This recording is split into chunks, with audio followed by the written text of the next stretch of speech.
This episode of Problem Solved is sponsored by the University of Houston's Colon College of Engineering. At the University of Houston's Colon College of Engineering, the Industrial and Systems Engineering Department prepares students not just to be team players, but to become dynamic leaders. Ranked among the top 50 public universities by U.S. News and World Report, both the college and department are recognized for academic excellence and innovation.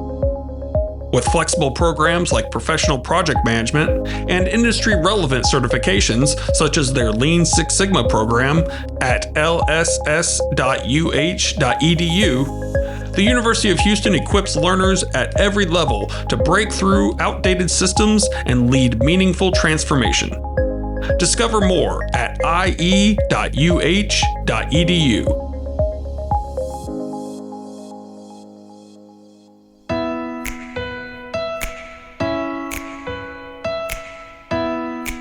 At this year's 2026 IISE Annual Conference, one thing became very clear. The future of industrial and systems engineering is evolving rapidly, and the next generation is already helping shape it. Throughout the conference, students, researchers, industry professionals, and longtime leaders gathered to share ideas, tackle emerging challenges, and explore how industrial and systems engineering continues to expand into nearly every industry imaginable. From AI and healthcare systems to sustainability, automation, and human-centered problem solving, the conversations happening at Annual weren't just about where engineering is today, they were about where it's headed next. From students, academic leaders, and every level of industry professionals, helping define that future. Thank you. My name is Ashish. I'm from Arizona State University. I'm a graduate student in industrial engineering. Okay. And is this your first conference? Yeah, this is my first conference and I feel so good to be here. You're a graduate student. What is your area of focus? So my area of focus is in supply chain. I'm currently working on a thesis that is structured segmentation-based model selection policy. Did you have a goal coming to the conference? Yes, definitely. I have an objective of meeting people, making some valuable connections, and definitely I would like to know more about the universities that are here because I would like to pursue my PhD in one of those. Okay. And so what do you think about the field of industrial systems engineering? Where do you think it's going in the future? Honestly, it's going to be one of the booming sectors compared to the other jobs because we are everywhere. All right. And so if you could describe your experience so far in one word, what would the one word be? My experience overall here? Yeah. I would say extraordinary because this is my first time I'm being to a conference and this was a really good kickstart for me and I feel like I would like to attend the next event as soon as possible. I'm so interested to be amazed to be here actually. Hi, I'm Geishna. I'm from Arizona State University and I've just graduated with a master's in industrial engineering. Hello, I'm Fatima. I'm also for Arizona State University. I just graduated from my bachelor's in industrial engineering and data science.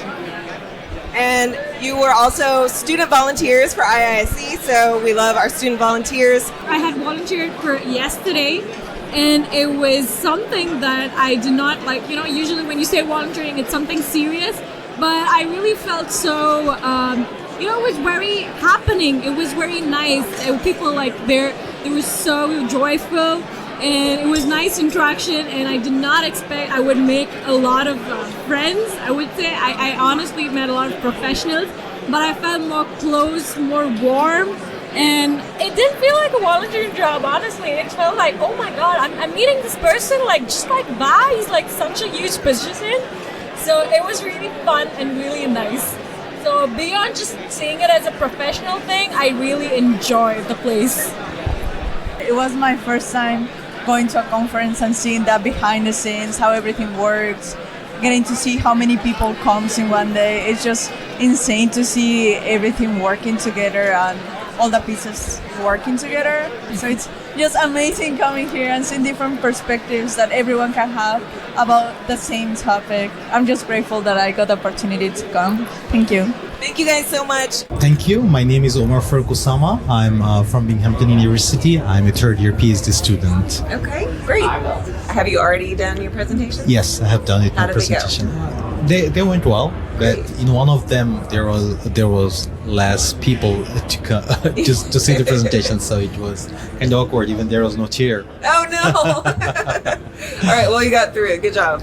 So my paper was on. Its name was co-risk, so it's mainly the risk prediction, ordinal risk prediction for the pregnant women.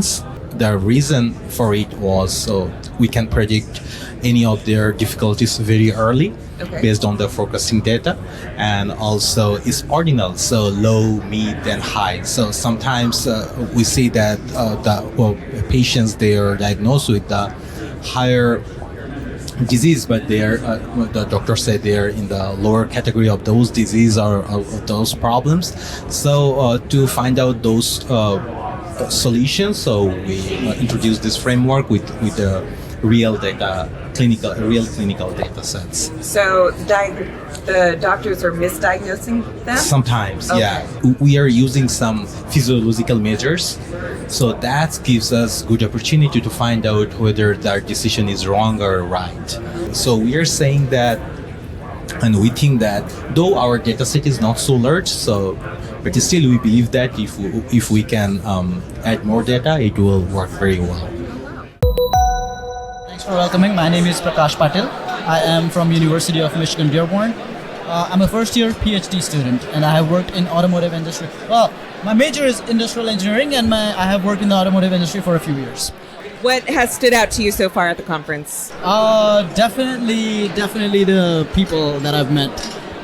Brilliant people with a lot of good insights into how I can direct my research during my PhD. So what particularly kind of research are you looking into? To give you more details, human and AI interaction to keep drivers awake while they're driving, especially on highways when it becomes very boring and sleepy. Okay. We try to use LLMs to have an engaging conversation and investigate what makes a conversation engaging that keeps the drivers awake. Oh, that is fascinating. It is. Wow. I'm excited. In the conference, everybody's focused on LLMs and AI and future of this a lot. And then I am very excited to explore how this is going to change industrial engineering specifically. This is just the beginning, is what I feel. We're talking about AI a lot, but there's robots and automation in industrial engineering that's gonna change the face of the industry. And then to explore this in the future is going to be very fascinating, because we think about robots now and how they will interact with humans now, but it may become a very different situation for good as well. Something that we are probably not thinking so much about, some kind of technology that disrupts the way we think about robots today. But you're optimistic. Absolutely. Cool. Absolutely. Welcome back to Problem Solved, and can you introduce yourself? Thank you. I'm Farouk Murtala. I'm a student at Kennesaw State University. I'm in the program of PhD Data Science Analytics here. I got invited for innovative design competition. And what was your presentation? What was that about? So we designed a data-centric where we can effectively propose a solution for cooling effect. For what? Cooling. Oh, cooling effect, yeah. So that's what we're working on. Very cool. All right. So I think I felt much integrated with the company people, and they were able to give me some feedback when I was doing my initial presentation. So that's a good thing. I was able to say it today. For many students at Annual, the conference represented something bigger than presentations and research papers. It was an opportunity to connect with professionals, explore new ideas, and begin imagining where the field might take them next. But while students are stepping into a rapidly changing profession, industry leaders and experienced engineers are already navigating the realities of that transformation, especially as artificial intelligence, automation, and new technologies continue reshaping the way organizations operate and solve problems. I'm Ricardo Valerdi. I'm a professor at the University of Arizona. Okay, great. And what brings you to Annual Conference this year? One of the attractions to come to the IISE conference is to attend the CETA meeting, which is one of the many times that we get together throughout the year and talk about all sorts of issues going on, not just in the profession, but at our own universities, and how we can exchange ideas, learn from each other, and help move industrial engineering and systems engineering forward. And for those listening who don't know what CETA is, can you explain what that is real quick? It's the Council of Industrial Engineering Academic Department Heads. Nice. Okay. What's some of the things that y'all discussed during your time at the conference this year? In addition to recognizing outstanding PhD students, outstanding papers, and outstanding young faculty, we also talk about really interesting things like artificial intelligence and how it's impacting the students that are at our universities, how we can prepare them for the workforce, but how we can get ahead of this because it's moving so quickly that it's kind of head spinning, and just ideas on how we wrap our arms around it and really leverage it to move the profession forward. Can you share any of those ideas with us? Certainly. What's interesting about artificial intelligence is usually in academia, if you use AI, you're considered to be cheating. But if you use AI in industry, you're a hero. Oh, interesting point. It's an interesting paradox, right? So we're trying to get away from the cheating mentality, but instead, how does AI become your assistant? How do you control AI to be more efficient, but also to do more things than you could do before? So analyzing large amounts of data, for instance, you could outsource that to AI, but the thinking of, well, how do you present the results and how do you influence somebody to make a decision, that has to be done by the human. So that line is very blurry right now. We want to make it more clear. Okay. Anything else? Well, I think the connection to ethical decision making is important, because if you let AI do the whole thing and make the decision for you, then you can be in a lot of trouble. So the other task is to figure out where the line is, where AI can give you ideas, but ultimately you, the human, has to decide whether something is ethically correct or not. You don't want to ever outsource that to AI. Yeah. What do you think all this is going to do for students in the next couple of years? Well, I think it's going to change the types of jobs that they go into. In fact, I was just talking to another department head today that our students are going to be entering jobs that don't exist yet. That's scary, right? So the responsibility that we have is to teach them the fundamentals that will apply to anything that they do. Oh, wow. That's interesting. Yeah. And then just a little bit about yourself. I know that you have a particular area of focus, and you also have a book coming out. Would you mind just talking about that for a minute? Sure. My research area is cost analysis, which is all numbers. Like a lot of industrial and systems engineers, we deal a lot with numbers. The context happens to be sports analytics as well.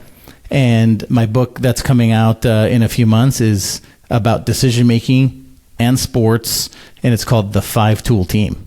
Very interesting. Okay, and we're hopefully going to talk about that more later on an episode of Problem Solve, so everyone be looking out for that episode. But thank you for talking with us. Was there anything else that you wanted to say that we didn't touch on yet?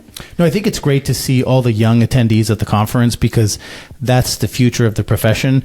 There's a lot of gray hair in the department head meeting, including my own, but it's great to see all the energy, all the papers that are being presented. That to me is extremely motivating, refreshing, and that's why we do this, is to help those people make an impact on society in the next few decades. Yeah.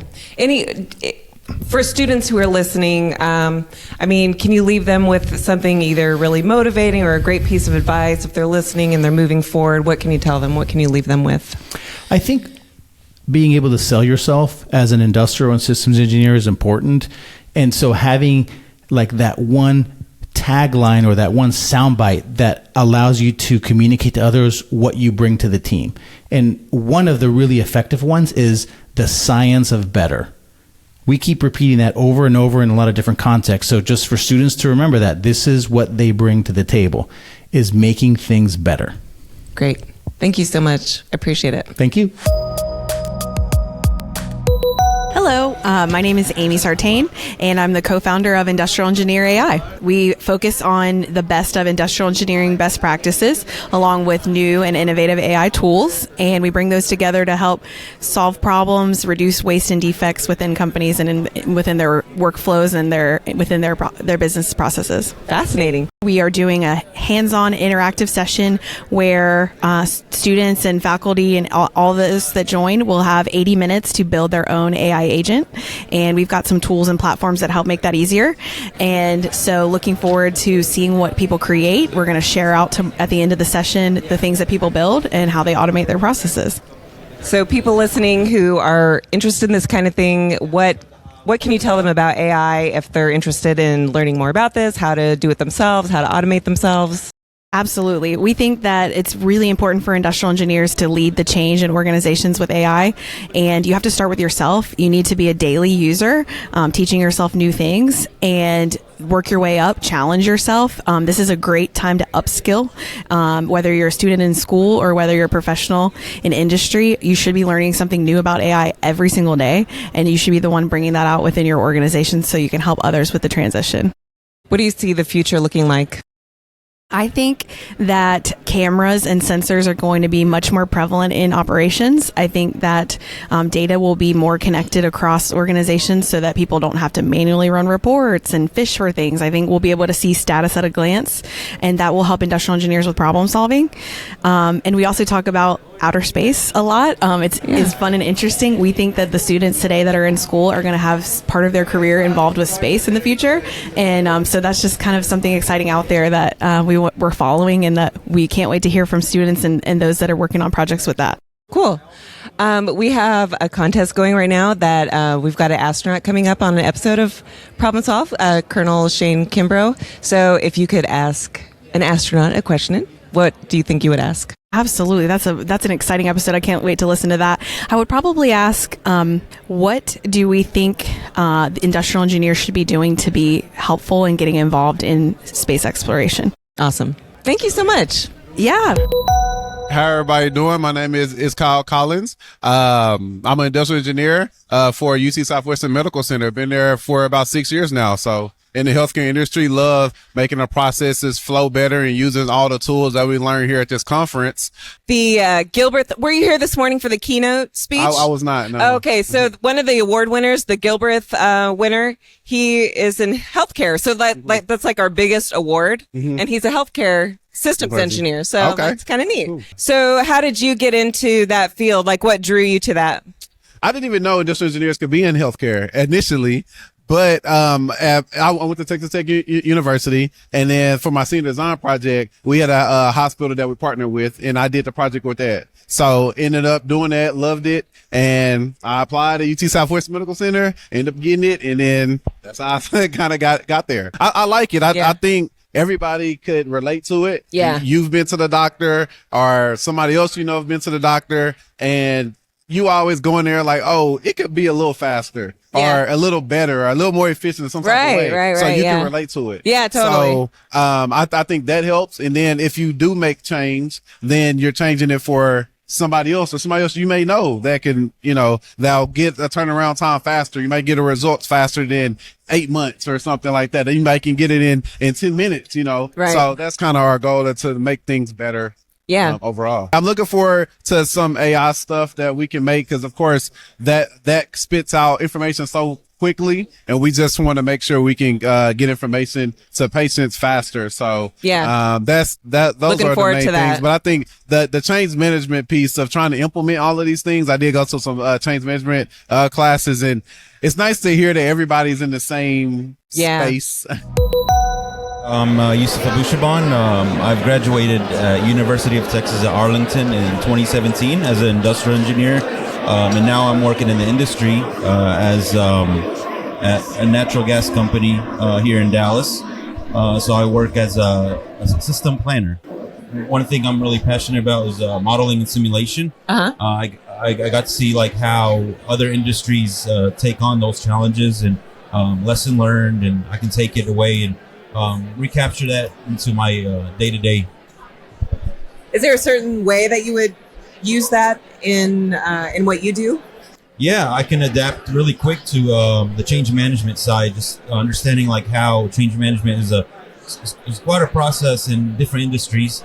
And I've learned that it's helped so many industries understand how the resistors of change, what's coming, kind of show that personal relationship is what really is build upon is change management.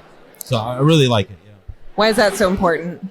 I believe it's really important because as industrial engineers, it's driven as a people, process, and technology, and the value of us being me being an industrial engineer is what got me into the industrial engineering world. I'm more of a people person, and I like to network, building that trust, and on a personal level, and then professional level. I mean, it builds confidence. Kind of the core. Yeah, the core aspect of industrial engineering. Yes. Yeah. My name is David Burford. This is my first time at an IISE conference. Oh, cool. I've been a part of IISE since about 2017. There's a lot of sessions to see, and there's a lot of rooms to go to. So I feel like I'm seeing a lot, but there's a lot of stuff I'm missing too. I think one of the best sessions I went to was the Operational Excellence Town Hall. It was good to see a lot of the IISE Operational Excellence team and just practitioners throughout the industry. My avenue of interest is Lean Six Sigma. So I'm a Six Sigma Master Black Belt, and I've been doing projects for about 13 years. Okay. So what do you hope to gain out of this conference? Networking and some great knowledge. The Innovation Cup competition offers a glimpse into what the future looks like in practice. It's one of the highlights of Annual each year. Teams from across industries showcase innovative solutions using industrial and systems engineering principles to solve real-world problems and create measurable impact. These are the third place winners of the Innovation Cup. Congratulations, and go ahead and introduce yourselves. Thank you. I'm Brendan Mosier, and this is Tom Boos next to me. I am a performance consulting analyst with the Mayo Clinic in Rochester, Minnesota, and Tom is an environmental services manager in the same enterprise group. And we're here from the Mayo Clinic in Rochester, presenting about using automation and robotics to help solve some problems in our support services work groups. What was the main problem that your team solved? Our team did a gap analysis using the DMAIC framework to determine several issues within our support services departments of staffing challenges as well as a heavy manual burden on our staff. By leveraging robotics to take care of that manual work stream and take nearly 20% of the staff's walking distance off their hands and into the hands of robotics. We're able to drop that exertion days lost to a total of 55 days combined between 2025 and 2026. It originally started as implementing robotics back in 2024, but since then and in 2025 and 2026, it's been an upscaling of robotics, not only in new physical locations, but increasing the usage of robotics in existing locations as well. Fascinating. And the second place Innovation Cup winner? Hi, my name is Naveen. I'm from EssilorLuxottica. I work as Director of Distribution, mostly work on warehouse optimization. And can you talk a little bit about your organization and the problem that you solved, and just tell us about it? Yeah, a lot of people doesn't know that EssilorLuxottica is behind a lot of brands. The Ray-Ban Meta that I'm wearing right now, we own this brand. Okay. And we own a lot of brands like Oakley, Costa, Sunglass Hat, Lens Crafters, and there are so many others. I don't have time for that. Myself, my team, we work with warehouse optimization. We work with our other business partners in delivering products to our customers quicker and cheaper. So the problem that we try to solve is within the warehouse. We wanted to help our operations pick more and get the products to customers much faster. So previously we used to measure the forecast, but we started measuring our hope to measuring what we actually did. Hope is not the best plans, and right now we're measuring what we are doing, and previously we used to measure what we hope we're doing. So that's what shifted the previous results from.